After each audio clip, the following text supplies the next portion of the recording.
안녕하세요. 이코노 웨이브입니다. 좋아요와 구독을 눌러주시면 누구보다 빠르게 새로운 정보를 받아보실 수 있습니다. 여러분, 이런 상황을 상상해보세요. 한 법을 만들려고 해요. 그런데 그 법의 핵심 규칙이요. 바로 그 법을 만드는 사람을 겨냥하고 있어요. 말이 안 되죠. 그런데 지금 미국에서 이 일이 실제로 벌어지고 있어요. 주인공은 트럼프 대통령이에요. 방금 그의 재산이 공개됐는데요. 암호화폐로 번 돈이 무려 14억 달러였어요. 우리 돈으로 약 2조 원이에요. 그런데 이 14억 달러가요. 지금 미국 암호화폐 역사상 가장 중요한 법을 가로막고 있어요. 어떻게 된 일일까요? 오늘 이 흥미진진한 이야기를 파헤쳐 보겠습니다. 먼저 이 법이 뭔지부터 알아야 해요. 클래리티 법안이에요. 한마디로 암호화폐의 헌법 같은 거예요. 지금까지 미국 암호화폐 시장에는요. 명확한 규칙이 없었어요. 비트코인이 상품인지 증권인지도요. 애매했어요. 그래서 규제기관이 마음대로 해석했어요. 오늘은 이게 증권이다. 내일은 저게 아니다. 시장이 늘 불안했어요. 클래리티는 이 혼란을 끝내려는 법이에요. 누가 뭘 규제할지 딱 정하는 거예요. SEC는 이걸, CFTC는 저걸요. 이게 왜 대단하냐면요. 무려 10년을 기다린 법이거든요. 업계가 오래 바라던 규칙이에요. 그리고 이 법은요. 이미 절반을 넘었어요. 2025년 7월 17일이에요. 하원을 통과했어요. 표결이 294대 134였어요. 압도적이었어요. 심지어 민주당 70명 넘게 찬성했어요. 여기까지는 순조로웠어요. 문제는 그 다음부터였어요. 하원을 넘은 법은요. 상원으로 갔어요. 그런데 여기서 첫 번째 관문이 있었어요. 상원은행위원회예요. 2026년 5월 14일이에요. 표결 결과가 15대 9였어요. 통과는 했어요. 그런데 자세히 보면요. 이상한 점이 있어요. 공화당 13명은 전원 찬성이에요. 그런데 민주당은요. 딱 2명만 찬성했어요. 갈레고와 알소브룩스예요. 나머지 민주당은 다 반대했어요. 더 이상한 건요. 이 2명마저 조건을 달았어요. 무슨 말을 했냐면요. 우리가 위원회에서 찬성했다고요. 본회의에서도 찬성한다는 뜻은 아니다. 이렇게 못을 박은 거예요. 찬성표를 던지면서 동시에요.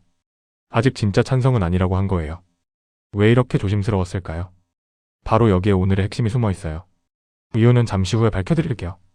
일단 법안은 6월 1일이에요. 상원 캘린더 423번에 올랐어요. 이제 언제든 표결할 수 있게 된 거예요. 그런데 여기서 함정이 있어요. 표결할 수 있다는 거랑요. 실제로 표결한다는 건 완전히 다른 얘기거든요. 자, 이제 폭탄이 터지는 순간이에요. 2026년 7월 1일이에요. 정부윤리청이 서류를 하나 공개했어요. 트럼프 대통령의 재산 공개 자료예요. 무려 927페이지였어요. 그런데 그 안에서요. 시장을 뒤흔든 숫자가 나왔어요. 트럼프가 2025년 한 해 동안요. 암호화폐로 번 돈이에요. 약 14억 달러였어요. 이게 얼마나 큰 돈이냐면요. 미국 대통령 역사상요. 가장 큰 게인 암호화폐 수익 공개예요. 전무후무한 기록이에요. 돈이 어디서 났는지 볼까요? 첫 번째 트럼프 밈코인이에요. 이름 그대로 트럼프 코인이에요. 이 라이선스로만 6억 3,500만 달러를 벌었어요. 두 번째 월드 리버티 파이낸셜이에요. 트럼프 가문의 암호화폐 회사예요. 토큰 판매로 5억 달러 이상을 벌었어요. 나머지는 지분과 스테이블 코인 수익이에요. 자, 이제 아까 그 질문으로 돌아가 볼게요. 민주당 2명이 왜 그렇게 조심스러웠을까요? 바로 이 돈 때문이에요. 지금 클래리티 법안에는요. 윤리 조항이라는 게 걸려 있어요. 정부 고위직이 암호화폐로 돈 버는 걸 막는 조항이에요. 그런데 이 조항이요. 정확히 트럼프를 겨냥하고 있어요. 14억 달러를 번 바로 그 사람요. 이제 그림이 보이시죠? 여기서 정말 묘한 상황이 펼쳐져요. 한번 생각해 보세요. 법의 윤리 규칙이 트럼프를 겨냥해요. 그런데 그 규칙을 협상하는 게요. 바로 트럼프 행정부예요. 대통령이 자기 자신을 겨냥한 규칙을요. 직접 협상하는 거예요. 세상에 이런 협상이 어디 있을까요? 민주당은 당연히 발끈했어요. 갈레고 의원이 곧바로 반응했어요. X에 글을 올렸어요. 트럼프의 부패한 암호화폐 거래를요. 막기 위해 모든 걸 하겠다고요. 워런 의원은 더 셌어요. 이 법이 본회의로 가려면요. 대통령부터 그 가족까지요. 암호화폐로 이익 보는 걸 막아야 한다고요. 재밌는 건 질리브랜드 의원이에요. 이 사람은 원래 암호화폐에 우호적이에요. 그런데도 강경했어요. 강제력 있는 윤리 조항이 없으면요. 찬성 못한다고 못을 박았어요. 암호화폐 편인데도요. 윤리 문제만큼은 물러서지 않는 거예요. 그럼 백악관은 뭐라고 했을까요? 크립토 사무국장 위트가 나섰어요. 논리가 이래요. 규칙은 전체 관료에게 적용하자. 대통령부터 인턴까지 다요. 그런데 대통령만 콕 집는 건요. 받아들일 수 없다. 여기서 양측이 팽팽하게 맞선 거예요. 자, 그런데 윤리조항은요? 3개의 지뢰 중 하나일 뿐이에요. 클래리티 앞에는 지뢰가 3개 있어요. 하나씩 밟아볼까요? 첫 번째 지뢰는 방금 본 윤리조항이에요. 가장 위험한 지뢰예요. 트럼프 14억 달러가 걸려 있으니까요. 역사를 잠깐 볼게요. 벤 홀렌 의원이 윤리수정안을 냈었어요. 결과는 11대 13 부결이었어요. 공화당이 전원 반대했거든요. 지난 6월 9일에는요. 비공개 협상도 있었어요.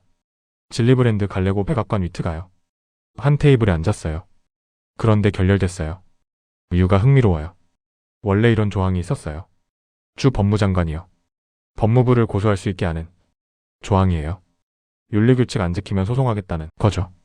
그런데 공화당이 이걸 뺐어요. 대신 법무장관만 권한을 갖자고 했어요. 민주당이 코웃음을 쳤어요. 법무장관이 누구 부하죠? 대통령 부하잖아요. 부하가 상관을 견제한다고요. 말이 안 된다는 거예요. 그래서 협상이 깨진 거예요. 두 번째 지뢰로 가볼게요. 디파이 개발자 보호예요. 604조라고 불러요. 이게 뭐냐면요. 프로그램 개발자를 보호하는 조항이에요. 암호화폐 프로그램을 만든 사람이요. 그 프로그램이 범죄에 쓰여도요. 개발자는 책임 안 진다는 거예요. 업계 논리는 이래요. 칼을 만든 사람이요. 그 칼로 누가 나쁜 짓 했다고요. 대장장이를 처벌하냐는 거죠. 그런데 반대편이 있어요. 전국지방검사협회예요. 범죄를 수사하는 사람들이에요. 이들이 편지를 보냈어요.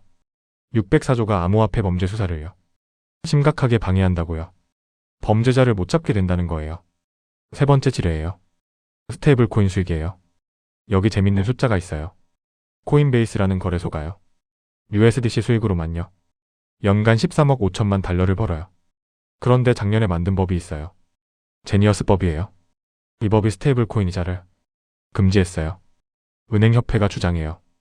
클래리티가 이 금지를요. 슬쩍 우회하는 허점을 만든다고요. 은행 입장에서는요. 예금이 암호화폐로 빠질까봐 무서운 거예요. 이렇게 지뢰가 3개예요. 하나만 밟아도 법안이 멈춰요. 이제 가장 중요한 숫자 이야기예요. 60이에요. 미국 상원은 100명이에요. 법을 통과시키려면요. 60표가 필요해요. 이걸 못 넘으면요. 필리버스터에 막혀요. 무한 토론으로 법안이 죽는 거예요. 자, 계산을 해볼게요. 공화당이 몇 석이죠? 53석이에요. 그럼 다 찬성하면 53표네요. 60까지 7표 부족해요. 그런데 여기서 반전이에요. 공화당 안에서도 반대가 나와요. 홀리 의원과 폴 의원이에요. 이 둘은 반대할 것 같아요. 작년 제니어스법 때도 반대했거든요. 그럼 공화당 찬성이 51표로 줄어요. 60까지 무려 9표가 부족해요. 즉 민주당에서요. 최소 7명, 많으면 9명이 넘어와야 해요. 지금 확실한 민주당은 몇 명이죠? 딱 2명이에요. 갈레고와 알소브룩스요. 그것도 조건부고요. 그럼 최소 5명에서 7명을요. 더 데려와야 해요. 누굴 노려야 할까요? 전략가들이 주목하는 이름들이 있어요. 워너 의원이에요. 과거 암호화폐 법안에 참여했어요. 가장 유력한 후보예요. 질리브랜드, 부커, 쿤스, 워녹도 있어요. 그런데 이들 조건이 다 똑같아요. 윤리조항 해결하라는 거예요. 결국 다시 트럼프 14억 달러로 돌아오는 거예요. 의제 시간 이야기예요. 이게 진짜 긴장감 넘쳐요. 데드라인이 있어요. 8월 7일이에요. 이날 상원이 여름 휴가를 떠나요. 오늘이 7월 8일이니까요. 딱 한 달 남았어요. 그런데 실제로는 더 촉박해요. 상원이 7월 13일에 돌아와요. 그럼 쓸 수 있는 시간이요. 고작 3주예요. 이 3주가 전부예요. 왜 이 데드라인이 중요할까요? 8월을 넘기면요. 중간선거 시즌이 시작돼요. 선거철에는요. 이런 복잡한 법을 다루기 어려워요. 정치적으로 너무 민감하거든요. 루미스 의원이 경고했어요. 이번 기회를 놓치면요. 다음은 2030년일 수 있다고요. 무려 4년을 더 기다려야 한다는 거예요. 그런데 문제가 더 있어요. 이 3주 동안요. 클래리티만 처리하는 게 아니에요. 경쟁자가 있어요. 국방수권법이에요. 매년 꼭 통과시켜야 하는 법이에요. FIS에 700조도 있어요. 이미 만료돼서 급해요. 이것들이 우선순위예요. 클래리티는 뒷줄에 서야 해요. 게다가 절차도 복잡해요. 클로처 표결만 2번이에요. 각각 일주일씩 걸려요. 3주 안에 이걸 다 해야 해요. 시한폭탄이 째깍거리는 거예요. 여기까지 들으면요. 절망적으로 들리죠. 그런데 반전이 있어요. 아무도 이 법이 죽었다고 안 해요. 왜 그럴까요? 3가지 희망이 있어요. 첫 번째 희망이에요. 지난주 관계자 3명이요. 여전히 올해 통과를 낙관한다고 했어요. 이유가 있어요. 의회가 여름에 문을 자주 안 열어둬요. 물밑에서는 계속 일하고 있어요. 실무진이 계속 만나서요. 쟁점을 조율하고 있어요. 두 번째 희망이에요. 실제 표결은 짧아요. 상원이 며칠만 열리면요.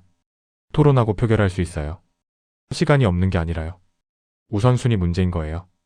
세 번째 희망이에요. 하원이 대기 중이에요. 더스티 존슨 의원이 말했어요. 상원만 통과시키면요. 하원은 초고속으로 처리하겠다고요. 즉 진짜 병목은 상원 하나예요. 상원만 뚫으면요. 나머지는 일사천리예요. 그래서 확률이요. 폴리마켓 48%, 갤럭시 50%예요. 딱 반반이에요. 통과도 무산도요. 아무도 장담 못하는 거예요. 마지막으로요. 이게 왜 우리한테 중요한지 볼게요. 돈이 걸려 있어요. 그것도 아주 많이요. 리플을 볼게요.